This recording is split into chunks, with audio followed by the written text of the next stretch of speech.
Hey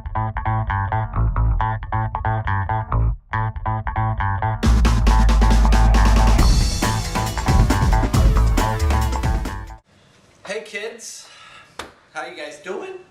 The rumors of my demise are greatly exaggerated. I am alive and well. I haven't gone anywhere. It's just the summer has been busy. We have had some family things going on. Just been summer and with the kids. Have I mentioned I have 3 kids running around?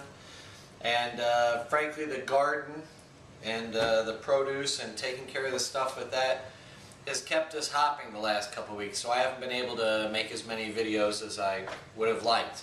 However, I wanted to talk to you real quick about 2 things, kind of give you an update on how production's been going or harvest has been going, and then also talk to you real quick about canning. So, real quick on an update on harvesting. Just passed the 200-pound mark. Yesterday, I was able to get, I think, 7 pounds or 6.75, something like that. It's called 7 pounds out of the garden, and that put me up over the 200-pound mark. So currently I'm at 205 pounds produced by the garden this year. I don't think I'm going to be able to make it to the 500-pound mark, but I think 300 or 350 is going to be pretty doable. In comparison, last year at this time, I didn't take quite as good of notes, but the notes were okay. I was running at, I think, 116 pounds as of yesterday. So right now I'm at 204. At this time last year I was at 116, so I'm well ahead of pace. I'm almost like at 190% of what I was at last year, so I'm pretty excited about that. Although I'd like to get to 500, I think that's going to have to be a 2012 goal. Second thing I want to talk to you guys about is canning.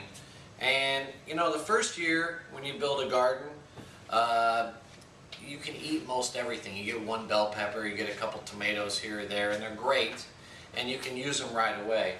And then as your garden gets a little bit bigger, the following year or 2 years out, you start to have a little bit more. You can't eat it all as it's coming out of the garden. So for us, we got into freezing and making up, you know, tomato sauces. Big thing for tomatoes were for us.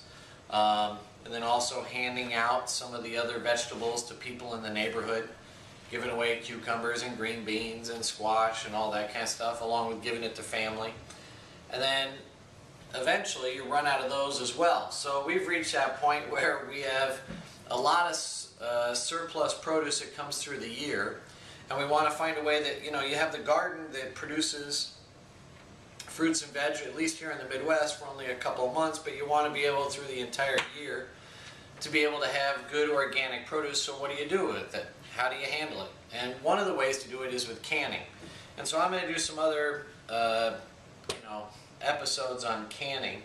But I've started getting into canning. Last year I tried my hand at it a little bit. And canning, like gardening, is one of those things where, you know, you do a couple recipes, and let's say you do 4 recipes, 1 or 2 are going to turn out really good and you like them. One's just going to be kind of and one's going to be terrible and you just end up throwing it away. But the good news is each year you keep writing down the ones you like, and eventually in a couple of years you have a pretty good list of canning recipes that you and your family like.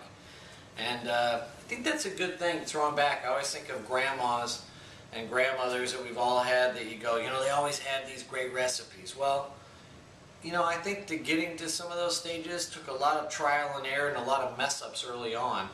And you fast forward 30 years and you've mastered a lot, or you've done a lot of mess-ups, and you've also found a lot of successes, and you keep multiplying the successes or doing them over in the coming years, and the ones that you mess up on, you laugh them off and you pitch them and you move on down the road. But so to keep this video short, real quick, and I'll go into some of these others later, I've been canning up a bunch of tomato sauces. I have a couple different types of pickles here. I've had cucumbers like crazy this year, so I've been going through and just doing all sorts of different types of pickles. These are dill pickles. These are a sweet gherkin type pickle. These are a pickle that I'm kind of interested in. It has a little brownness to it. That's because it has a brown sugar in it. It gives it a totally different flavor over the traditional white sugar that goes into a lot of pickles. This one I'm really excited about, which is a sweet pickle relish. However, I will tell you that if someone knows a way to finely dice a couple of pounds of cucumbers and onions and bell peppers, please let me know. I think my knife skills are pretty good, but it took forever to do that. But kind of cool for a gift or just for eating with hot dogs or brats.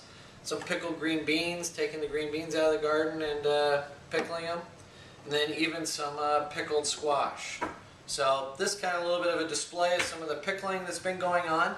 It's a great idea. If you haven't looked into it, look into some canning videos. The hot water canning or hot boiling water type canning, if you search on YouTube, is a great resource. You'll find all sorts of videos and links regarding that. But there's an update on the garden and what I've been up to, and just a little bit of an introduction on what I've been doing with some of the vegetables and canning. Talk to you later.